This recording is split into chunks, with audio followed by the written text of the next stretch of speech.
How do you know? Welcome. This is the Program Subcommittee meeting.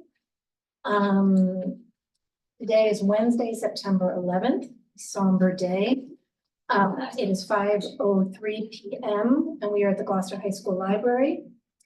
Effective August 16th, 2023, this public is welcome to attend in person. Alternatively, the public may attend through the Zoom link on this agenda. Meeting notice. This meeting is being recorded. Sorry. Meeting notice will reflect if the meeting is Zoom only. As the recent amendments to the open meeting law allows, the school committee may continue to hold meetings remotely. Please note. Sorry, must be. It's never Please- happened to me before, sorry. Please note the in-person meeting will not be suspended or terminated if technological problems interrupt the remote connection. All right, I call this meeting to order. Present today are myself, Laura Weason, Chair of the Program Subcommittee. Keith Minio, troublemaker. Ben Lummis, superintendent. Amy Pasquale, Assistant Superintendent. Brody Eason, Human Resources. James Cook, principal at Gloucester High School. So we're here to discuss two revisions of policy. The first is policy JICJ, the use of personal electronic communication devices by students, and this is a policy revision. Amy or Ben, did you have anything updated to say on this before we begin?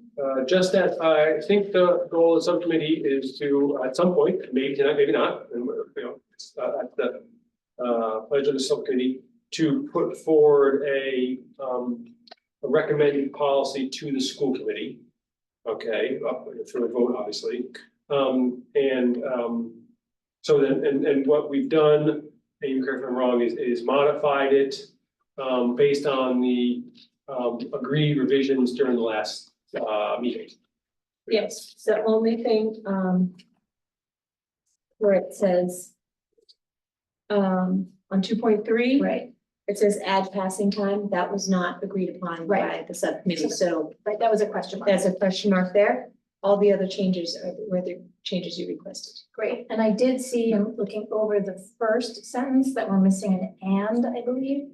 I think that's, So the school committee, this is the first line of JICJ, current, not yet, this draft form. The school committee recognizes that personal electronic communication devices, including but not limited to cellular phones, tablets, and wearable devices such as smartwatches or headphones, earbuds. And then we're missing it. R, we need an R there. R, widespread and useful and many times. Okay. it's there, but it's just, there's no space. Oh, Okay. I if always you look where miss that. safety's crossed out, Oh, I see. Okay, I Yeah, didn't it's just- see that. There's a space, I missed that too. Okay. First. Great, so that was my. Widespread. I appreciate I that. have a comma too coming up you later. want widespread, one, thank you. Why don't we do all of those and then we'll get into the meat? This is your copy, right? So, Jeremy, do you want to put in any comments? Where's the comma? Just 2.5, changing area, comma, or locker room. All right. I'd like to comment. So, Keith, you weren't hired last time. We went through this quite carefully and we need some of the changes you see in blue. I requested that Principal Cook be here tonight because what we're doing here is primarily impacting the high school. We have, for pre-K through 8, it's 2.2, must be silenced and out of sight and may not be used at any time during the school day. So that's pre-K through 8. In high school, what was proposed was must be silent and out of sight and may not be used at any time during classroom time, homeroom time, or any other instructional times dedicated to learning for grades 9 through 12. And I know that corresponds to what's in the manual for this year currently. So I think we just had some questions. And I understand a lot of these may be logistic, but I wanted, to hear from Principal Cook on firstly how it's working so far. And then see if members of the committee have questions. Sure. So far, it's working. A lot of positive feedback. I'll just read a few things from staff. unsolicited, these are unsolicited emails that just have been going around, you know, sometimes coming to me and an assistant principal, and sometimes, you know, come peers. So what a breath of fresh air with students coming into the shop and automatically putting their phones in the box. If this is an indication of the school year, I'm all in. That was one, another one, so we've done another thing this year that sometimes people are overlapping, and it's, we're using something called Smart Pass for bathrooms. So, and there's a relationship between the two because of course, students are, so some of what I read, they may overlap. And so I just want you to know what Smart Pass is. The students are making passes through their Chromebook about when they're going to go to the bathroom. We have a better idea of like if students are asking for a pass in your class and Jeremy's class and Ben's class, and like we can keep an eye on some of these things. Also, when multiple people are at the same room at the same time from multiple classes, which they're not able to do as much because they don't have their phone at all during class time. Right. So some of these things overlap, you'll hear, but this is in the past, having duty on the first floor was like Grand Central Station with kids coming and going to the bathrooms. This morning, I had my duty there and it was such a pleasure. The hall was quiet. I only had 3 students with passes going to use the facility. Having no phone in the classroom has also been refreshing compared to previous years when it was a daily struggle. On the first day of classes, I was expecting students to give some pushback. Instead, they all came and placed their phones in the phone rack, not even a peep out of them. And it goes on to say a few more things, and that led to absolutely. Then the phone and bathroom policies are such great improvements. No battles over phones with students. The freshmen are so much more engaged this year too. Much appreciation to admin and staff who made these changes possible. And I, agree 100%, agreed. I second that observation. Various sorts of similar kinds of things. And this was just a thread that happened to happen. One was 2 days ago, one was today, and I said, oh, I'll share. So how appropriate, because we have these to share. So a lot of positive feedback with instructional time, how the benefits, both to fewer students leaving rooms, or asking even to leave rooms, and with not having access to their cell phones during class time. Yeah, sure.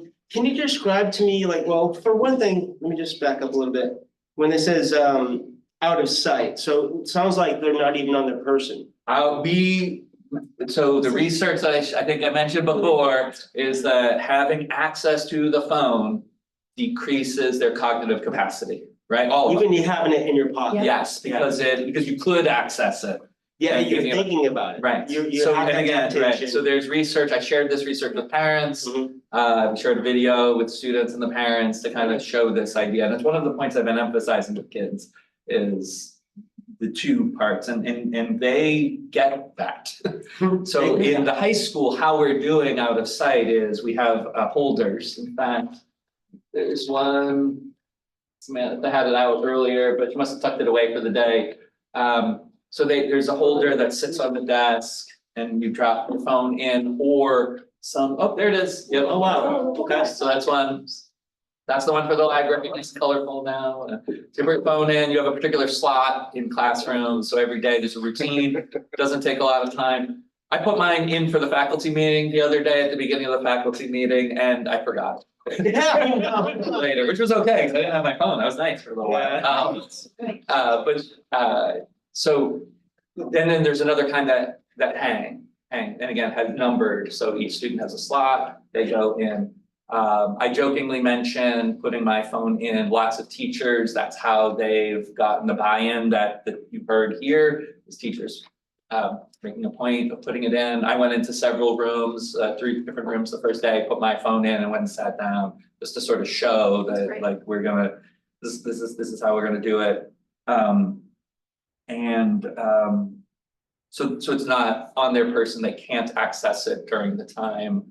I don't know if I shared this with you. I remember when I was studying to be a principal, I was reviewing, I had to record somebody teaching and give an evaluation that the state would evaluate how good my evaluation was to get a license.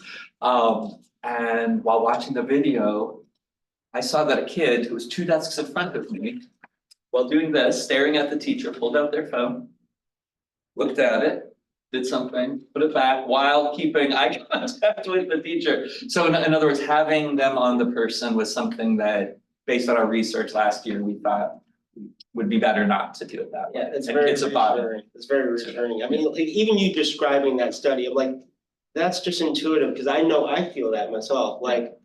Having it with me, you have that in the back of your mind, it's like haunting you in a way. Yeah. And you know, my conversation with one of the students here who I'm related with. Right. You know, like last year, she told me like, they have no clue, we're using our phones, yeah, they can't tell. Yeah. So just like you described right there, yeah, so I was concerned where this said out of sight, so I'm glad that there's like maybe, do we need to change the language, or besides out of sight, is like. In the manual, it's Oh, 'cause- clear. Yeah. Oh, in the school- right, remember Oh, what you yeah. approved as a school committee, we Right. wrote in all of the operational parts of it. This is the policy, So they, yeah. and that's operational. Yeah, okay, so yes, I take it to understand that, previously with access to phones, they would abuse the hall pass system to rendezvous with students at the bathroom or Of whatnot. course, yeah, that'd be one of the things you could, again, make eye contact with the teacher, do this thing It's and. like, we're gonna, I'm going to the bathroom. Meet up with somebody, because of course, that's a preferred activity, is seeing your friend during class time instead of doing your work, right? So, yes, that's a, That's good. again, a benefit folks might not be thinking of, Right. right? That's an additional benefit. So that's great. Yeah, what's the passing time like? Because that's something that that's why it's in blue, you know, you'd have to take the phones from the kids. Yep. Somehow cart them to the next class. If you ruled out passing time, using Right. phones. Yes. So So it's all about it's all about the routines, right? You know, as a teacher, right, so teachers have established these routines of having a slot.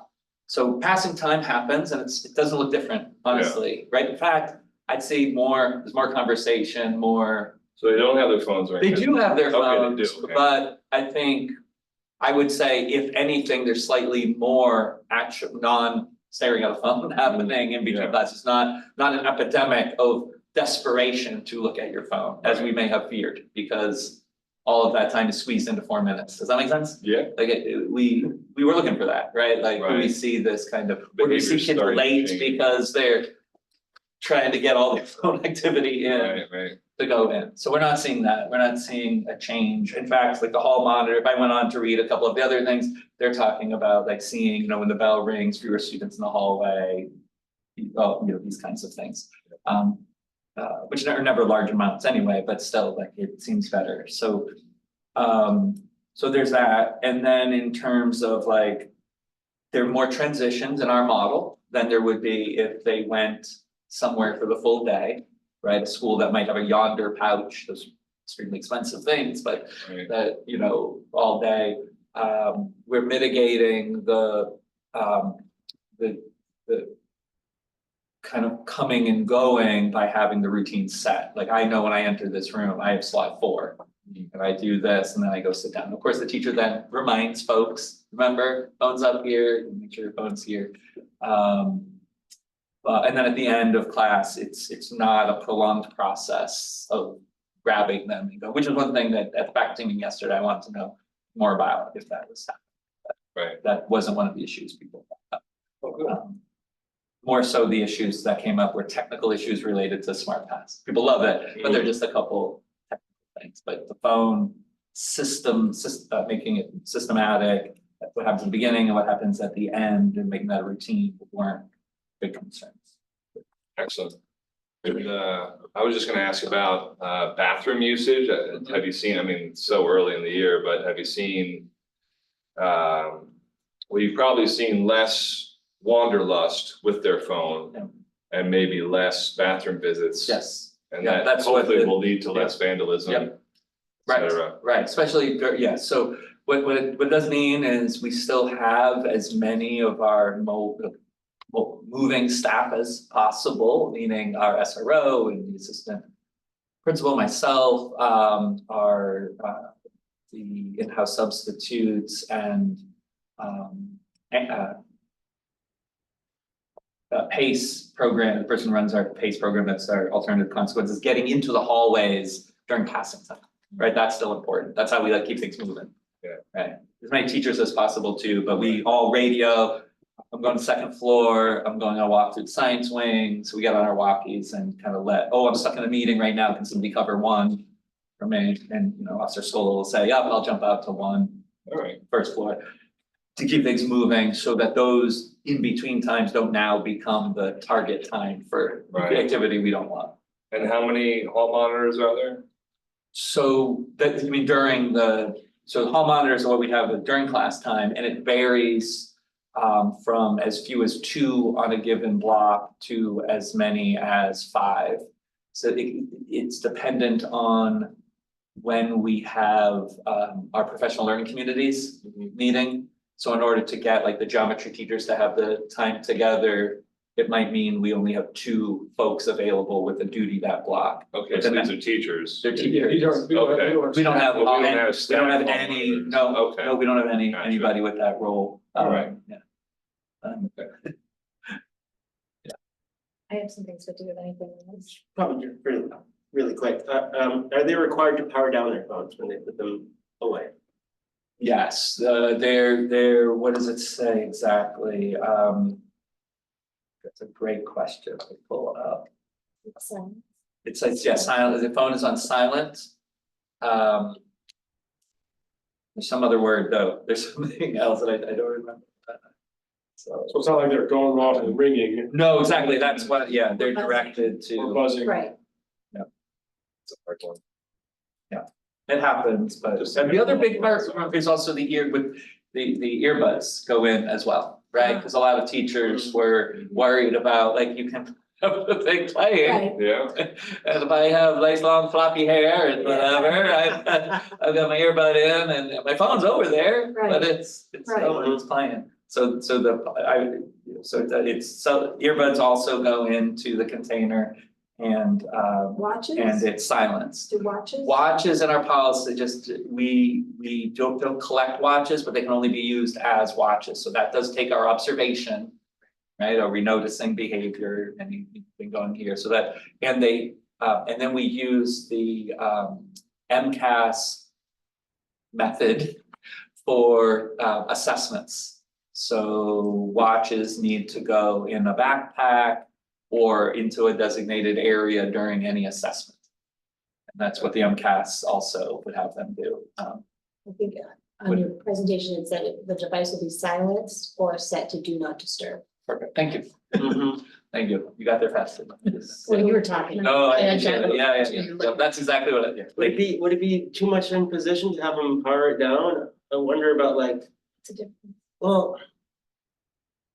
I don't know, like you say, it's in your pocket, you're thinking about it, but like, is there electromagnetic like stuff that we can minimize if they're just all powered down rather than having a huge bank of phones?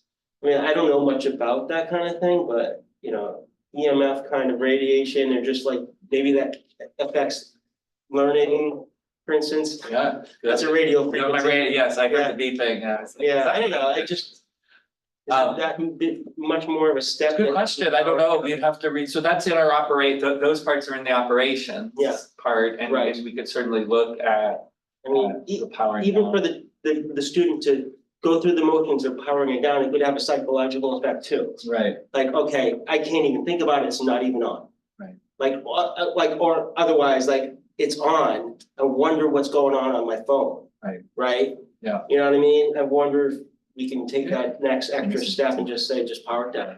I mean, I think I would, you know, in terms of operations, I would like to be able to look into that, and that, you know, what because in every choice we've made, the language that we have in our policy came from other schools, right, that were you know, ahead of us, mostly only a year ahead of us, but, you know, talking to folks. And so the language that we use there, can't remember, I don't wanna say which school, but I think I remember. And I did talk to the principal about like how that worked, to make sure it's logistically simple, Yeah, you know, but we could, yeah, I would like to know a little bit more about yeah, powering down versus silent and or. you could have a more a better psychological effect of actually going through the motions of powering it down. I mean, Right. it's pretty simple, honestly, like, you should know how to power down your devices. I usually forget how to do my phone. I had to relearn it, I got a new phone, I had to relearn, like, how do you do this on this one? No, thank you, I mean, this is a good idea, we could definitely, we'll look into that. Yeah. We will also, we'll have a team, still of folks who are looking into, the relationship between technology and, learning throughout the year, one of our school growth teams. So I know, you heard me say several times that half of our, at Gloucester High School, we use half of our 20 hours of after-school meeting time for something called school growth teams, where they need smaller groups to help us solve problems in the school. So half of the time is for faculty meetings of a conventional kind, and the other half, about 10 hours, is for teams that work on stuff like this. So I would ask those folks to find out more for us. So, oh, I just wanted to clarify, so you, just to go back, you said the NCAS practice is put your stuff in the bag, put the bag in the front of the room. Right. So, during assessments, just tests, quizzes, like what's the protocol for putting the watch away? It would be either you put it in, like, so MCAS has two parts, you could either put it in a place designated by the teacher, you know, which would be, if you have, you know, into a pouch. Right, Right, okay. and right, or into your bag, into the side of the room. Yeah. All right, that's what I thought, I just wanted to clarify. Yeah, no, that's good, yeah, you've done MCAS a few times. Yeah. Remember, a few times. And just one final thought, I mean, if you're allowing the students to have the watch still, and if the phone's off, I don't think they can tether, right? I don't know about the watches, but if they're still allowed to have the watches, or maybe, is that true? They're allowed to have their watches on them, right? But you have to be use them as a watch. vigilant, Yeah. Yeah. sorry. If the phone's powered down, could they even interact? So there's Yeah. another. It's a great question, yeah, that's a good question, we'll keep we definitely, so part of the phone situation was definitely done in consultation again with other schools. Who ran into another level of resistance about taking watches from people, from parents. Sure, I'm not suggesting. No, I'm just saying that that's why there was a Yeah. distinction there.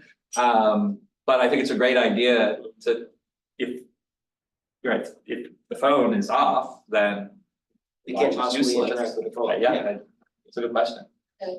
I don't. See, I wouldn't know. I don't know. Internet. Oh, so yeah, it It can depends, yeah, service on your watch. right. You have I don't have a- cellular service on your watch. some people do. Wow, That is okay, an option doing. yeah. So we don't know the answers, but I have a couple questions. So I will say, like, the reading I do, recommends that all schools follow this sort of out of sight all day. And I know that's a strain of thought. Yeah. And I know that you guys have done, I was so, I'm glad you're here because I wanted to ask you about the research that you had done. And I don't know if that came up in the research that you guys were doing or if not doing that and choosing to do it this way, which has a lot of good reasons for that as well, was also because of the model of other schools. Yes. So if you could just tell me a little bit. Yeah, so the more. research tended to perhaps lead to, the research that we consulted anyway, that I shared with, you know, ended up through the letter sharing and linking to for parents,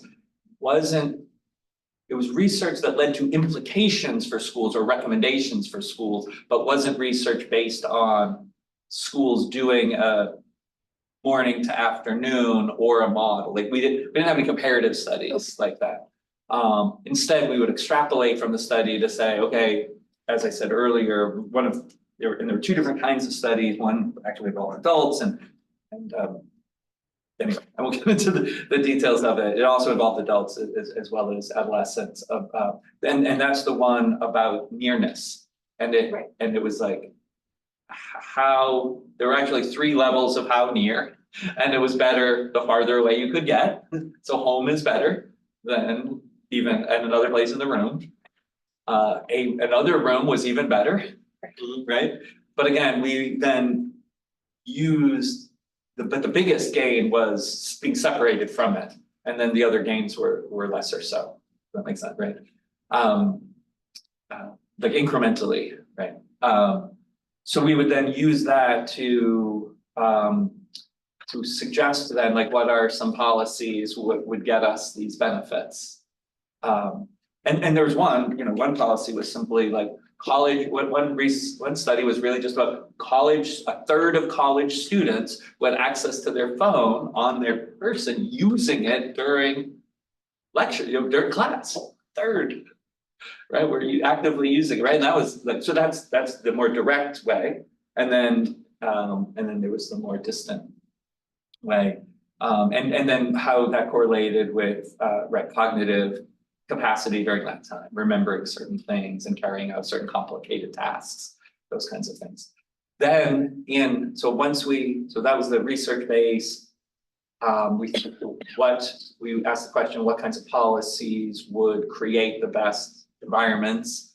And then from those spoke with other schools about how they were operationalizing them. Was there a consideration to go the way we are pre-K through 8, like not during the day? The only schools of our size that are doing something like that have the yonder pouches, are going with, no high schools had figured out how to logistically do that when students are moving from class to class, like how to centralize in some way collection. Right, no one of our size, there were a couple of smaller charter schools that I actually only spoke to those folks anecdotally. They were in other parts of the country. Okay, Do you know what I'm saying, right? There were 100 people, a community of like 100 or so students, and Right. they What were. is that? Which noise? there's a banging, but I just, it's okay. Right, because so there's two parts of my question. Now, Yeah. one is how is lunch being impacted, Yeah. right? If they have it during passing time, that's very brief, then they're going to lunch. And I heard anecdotally one student say like, gosh, we can have it during lunch, our only time we get to see our Right. friends. Yeah. I don't know what's happened at lunch. Has lunch Right. changed? No observable change. Lunches are allowed and communicate, right? Students move a lot more, they eat, I mean, the things we've noticed for the last 10 years or so are still happening. They eat for less of the amount of the 30. Right. They talk and get itchier and move for more of the 30. I don't know if, Oh, yeah. yeah, but it's just that. I always tell them, look, it takes 8 minutes to eat your lunch, okay, Right. so. Yeah, right.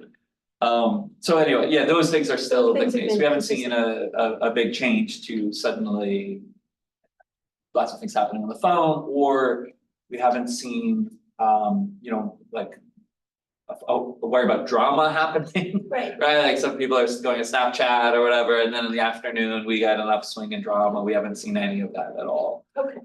Um, And I don't know if that was in our last meeting or in my research, but have you ever seen a study where like even being on your phone, say at lunch or Yeah. whatever, like for 20 minutes, your focus, Yeah. it takes you a certain amount of time. to get back to To get focus, back to yes, focus. yes, I think that is, that did come up. Right, And, okay, so yeah, that- I don't remember which study. Right, I can't. Yeah, Okay, I mean, I'm curious, let's say. I'm glad to hear how it's going so far. This is me personally, and I'm excited to find any ways to limit devices in schools. Because I see it in my own younger children and I see, societally. But for adults as well, how much addiction to these devices is impacting the way we think and the way we interact. And also, I think it seems like under your leadership, the high school has found a really good, I would almost say interim step in how we start to limit this. So that's just my observation. and we're gonna keep, as I said before, through the school growth team, we'll keep asking these questions. We have a place to continue. We're not like, okay, this is done and it works enough, but we wanna look at, as you say, passing time, we're gonna look at the effect of lunch and afternoon. We wanna talk to kids about how do you feel an impact when you're off versus when you're back on. And then there'll be more studies, because a lot of the studies we're referencing are new. Right, And now there's all these so many of us are doing new things in Right. different ways. I would expect that we'll continue to learn a lot more about how it affects schools and all of us in the next 5 years. So we'll keep revisiting the policy to make it the best it can be. Yeah, so that's my interest is to keep revisiting this policy. First, we're gonna vote today and see where we are. If this goes to the school committee tonight, then we're going to plan a public hearing. So want to hear from the public and parents and students and teachers and staff about how this is going for them, before we make a final policy for the committee. But, I feel like you've given us a lot of really great information, and put, you and the team have put so much thought into this. I would say just something we haven't talked about yet, but just so you're aware, there's an intersection of prior uses of phones and some students' 504s and IEPs who might call for, say, student listening to instrumental music during reading times and things like this. Those are things that we can find solutions for with their Chromebooks. And in other ways, right? There are other ways of still meeting some of these needs. And of course, there are medical uses of phones. And so all of those things we can manage. And those are things that will likely come up through public comment. I don't think people would be worried and concerned about those areas, but we're very mindful of addressing those other exceptional circumstances. That's great. Thank you for bringing that up. So does anyone want to make the motion? Did we decide on whether or not we're including and passing time? Do we need to do that? It is not currently in the way we revised it, and so we weren't, I think Amy and Ben put it in because we discussed it, but it wasn't part of our draft. But I'm understanding is that we're not going with that, but. No, I think I would agree with that as well. Yeah, that it seems logistically like onerous to have to get the phones from one classroom to the other, like Jeremy was saying. Well, it would just be taking it probably at the beginning. Huh? It would just, I mean, Well, it would have to be in one room, It like was- homeroom or whatever. Whole day. Yeah, it would be the whole day. We're not gonna drag it. I mean, that doesn't seem like. yeah, that's like a further step. It seems like we're gonna go an incremental route if we're gonna get to that point, if we revisit this, like you were saying. Yeah. Yeah, and depending on what we hear in the public hearing and what we hear from, I feel like this is gonna be an ongoing conversation, maybe for the rest of our lives. As technology changes, it will become such a big onion. So does anyone want to make a motion? I'll make a motion to accept it with the changes we've made. Yes, the 2. JICJ, yes, to be accepted To be recommended. and recommended to the full committee tonight. Second. So just to be clear, the motion is to accept the revisions that were made previously to the use of personal electronic devices by students, file JICJ. I think we'll do a roll call vote, Right. because Let's do a roll that's call what we're vote. supposed to do. Okay, Mr. McKean, Yes, Ms. Weason, yes. Mr. Minio. Yes. So unanimously, this policy has been recommended to be considered by the full school committee. Just in terms of, so thank you, first of all, just in terms of, the blocking and tackling of that, so tonight it'd be helpful just to give a report out, but we're not gonna consider the policy, obviously, it's not on the agenda, but the report from the The committee's report on, is- yeah, from the committee's on the agenda. Yeah. And then, I think one thing also tonight is discuss with the committee whether they want to have a first reading and then a public hearing. Which probably makes the most sense, but just decide the order of operations, or at least try to work with the community to get that done tonight. And then we can, then we can start scheduling. So, Great. excellent. thank you, Mr. Cook, for. Thank you for having me. Yeah, thank you. Thank you for spending time here. Sure, of course. So this will be for the meeting tonight. Not the policy itself, but just the report of the Okay, meeting. I'm sorry, yeah, that's what he was saying. Right, and then maybe at the next meeting, we'll get the first reading. So we're gonna move on to file AC, which is a non-discrimination and harassment file. Title IX, I believe. Yes, yep, I'll give a quick intro and then Amy Pascarella and Bert will take it from here. Oh, okay, Sorry. no. Oh, wait, I can. Okay, So the Title IX regulations, federal Title IX regulations, this is, on sexual discrimination, sexual harassment, the Title IX is. Have been redone by the federal government. They've been redone 4 years ago, as Laura will remember, we had to provide policy then. Because they were redone, in August, effective August 1st, 2024, now school, boards and committees across the school district, I should say, are changing their policies to update those.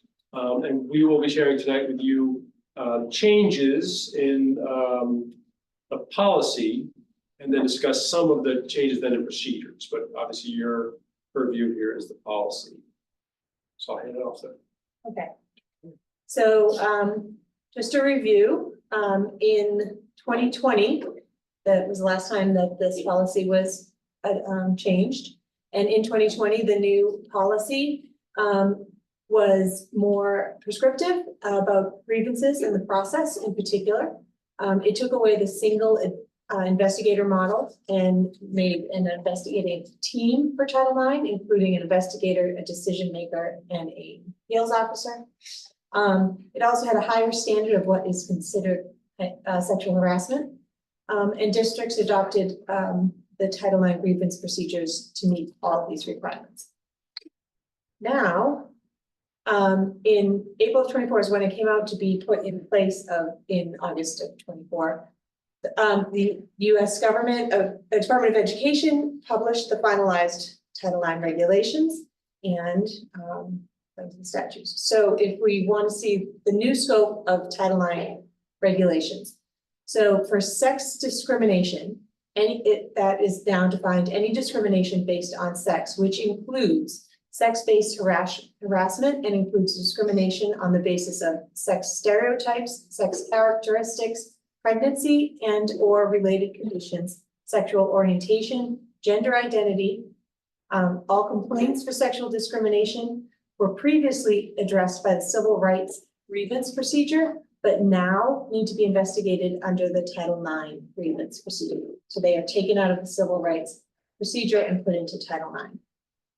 Sex-based harassment includes sexual harassment and other harassment on the basis of sex, including on the basis of sex stereotypes, sex characteristics, pregnancy or related conditions, sexual orientation, and gender identity. Remember, sex-based harassment is a form of sex discrimination. So sex-based harassments can be in the form of quid pro quo, specific offenses, or a hostile environment, and I will define that at the end of the presentation. So some major changes. There's 2 slides of the major changes and the new requirements. Is that Title IX grievance process is not just about sexual harassment anymore. Districts are now required to implement their Title IX grievance procedures and to provide all rights and protections required under the regulations in response to any complaint of sex discrimination, as well as any complaint of sex-based harassment. So it's a broader umbrella. The Title IX sex-based harassment is now a larger scope. It includes, this is repeating the other side, it includes all of the things that I've listed, and it specifically defines a hostile environment, which has also been broadened from the last, and again, that's at the end. Schools may not separate or treat people differently based on sex in a manner that subjects them to more than de minimis harm. And the addition of pregnancy or related conditions is now in Title IX. Regulations define this term and provide new protections for students and employees within the scope. So that was not in the previous Title IX definitions. Parental, family, and marital status is also a new protection. There's new responsibilities for the Title IX coordinator, so it's no longer a team. The Title IX coordinator certainly can have help and have assistance, and you can have whatever, but it's no longer that broadened team that we had 4 years ago, or for the last 4 years. New requirements when a complaint or a respondent has an IEP or a 504, so it's a higher level of response.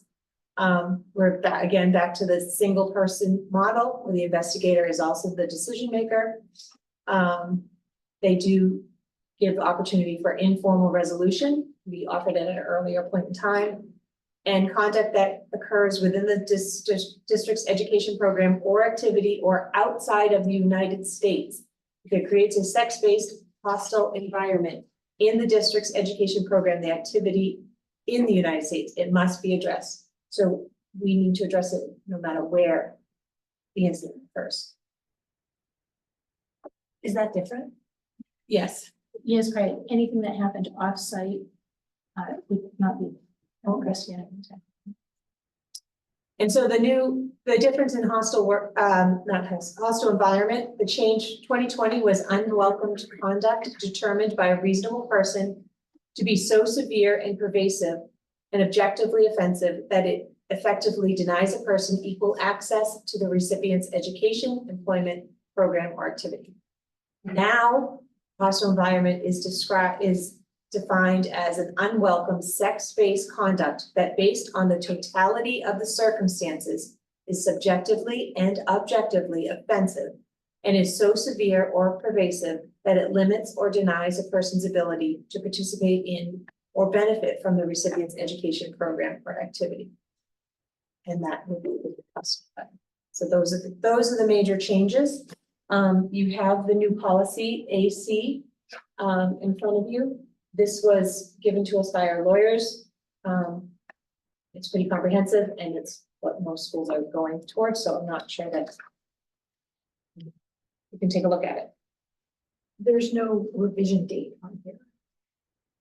We haven't revised it yet. Because we haven't revised it. When, it's when we do it. Okay. Yeah, All right. I just want to make sure it's identified as having been yes, changed this year. yes. So this is the draft they gave us for you to. I see. Okay. The previous one says when it's approved by the school committee. I see.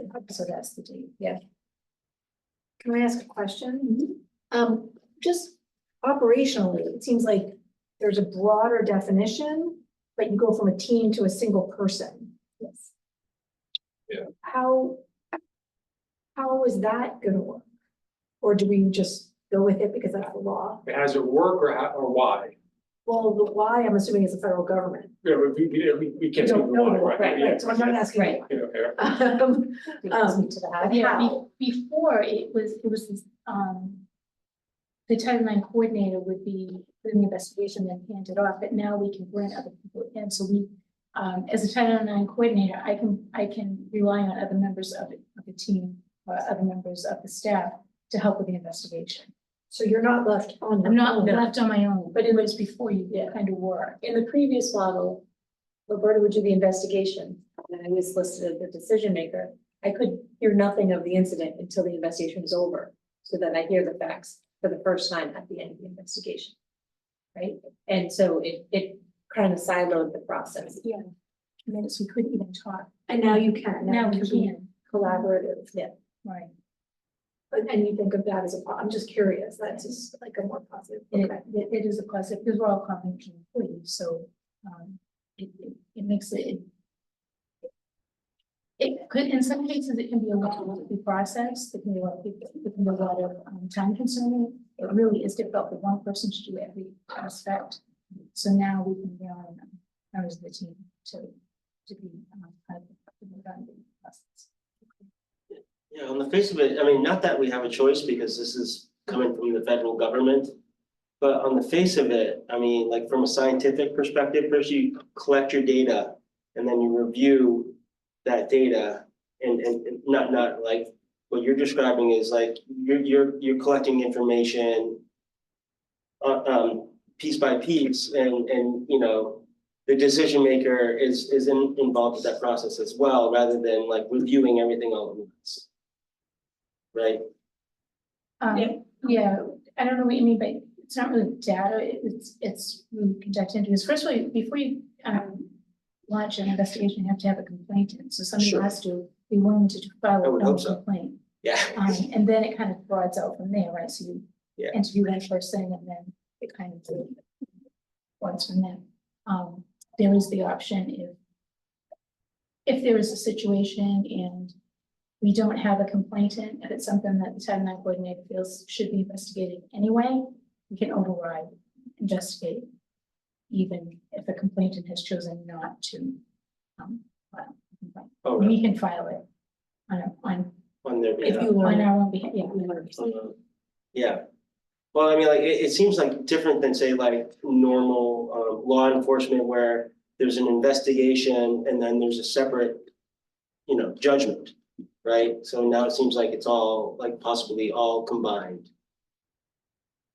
Right, we're looking for two different things though. Mhm. The police are looking to solve, in some cases, solve a crime or investigate a crime. We are looking to make sure that anyone who's filed a complaint is able to access the education process. Mhm. Because everyone's entitled to that, because we take federal money, we have to make sure that everyone, every student and staff, has equal access unencumbered. Yeah. Whether in schools. So the change from Title IX being in school to now it's in or out of school. Well, it can happen, an incident can happen outside of school, it's about whether it affects inside of school. Okay. So that's Okay. the. Gotcha. Yeah, so then that's, yes, so we would have to determine if someone files a complaint, or if we, see the need to investigate, then the investigation determines whether or not the aggrieved party or group is experiencing that sort of hostile environment. Gotcha. Essentially, and then from there, then you take action based on. Okay. It's affecting in school Yes. relations and. Right, exactly, right. You can have something that happens outside of school that is sexually based in nature, harassment, discrimination, but it's not affecting students' experience and the environment in school, then it's not under purview. It's hard to prove. These are complicated. Yeah. Yeah, they're always complicated. And they've added subjectivity to it too. Well, but a person's impact often is typically subjective in some way, or often. And then, so in the scenario where it's not on campus, say that it wasn't even involving, well, it was a student that was affected, but the other party wasn't a student, are we still required, I'm like, we're required to investigate the third party that affected the student that's not a student, you know what I mean? I'm not following, actually. So say something's affecting a student's participation in school, right? Like they're afraid to, I don't know, they're intimidated for some reason, or they're psychologically just, put off in a bad space and they're not doing well in school, right? If that involves somebody that isn't even a student, we're still investigating? It's not possible to answer hypotheticals. Because every single instance would have very specific actions and reactions that happen in there. So I'm not comfortable, So I'm just trying to imagine the scenario where this didn't happen at school. That's all. So the determining factor is whether or not we find evidence of having an impact on school, Yes, someone in school. and we're required to follow up. Then, yeah, we're required to follow up and take action, corrective action, actions to assure safety, action to change behavior, that sort of thing. Sure. And if it involves, like, if there's a party involved that has nothing to do with our school system. Like, you know what I mean? I mean, See what I'm saying? Again, I mean, if we got a complaint, if we got a complainant came to me and said they had an issue and the person, let's just say it was one other person, that person didn't have anything to do with the school. Yeah. I'm sorry, That would be a I policeman. want to stop you. We really, we can't answer hypotheticals based on a specific, I don't know how to answer it. So you don't know what to do if that happens? No, we do know, we know to investigate and determine if there is an impact on students or the environment in the school. And to make a judgment. Right, yeah, right, yeah, just like we make judgments on many things every day. But I can't say without a specific incident whether or not that would happen or how it would happen. Because we have to respond to the specific case. No, that's clear, we have to respond. Right. But So I'm So we would just do an worried that it gets a little, But this is the federal, like the Department of Education has this language and this procedure. And then here's my understanding, that we follow the federally mandated procedure, Mhm. which would include an investigation, and then we'll make the judgment. Yes, So we can't, but so that's, so we have the authority to investigate people that are not involved with our district. it's, Do you see what I'm saying? yeah, but I think, please correct me if I'm wrong, but the interest here is to ensure that all students and staff have equal access to our education. Yes. So that's the interest, and then if a complaint is brought, then whatever the other parts of it are, it'll be looked at to see if it fits into Title IX. Okay. Is that right? Yes. Okay. It's all based on the investigation. Right. Does anyone want to make a motion?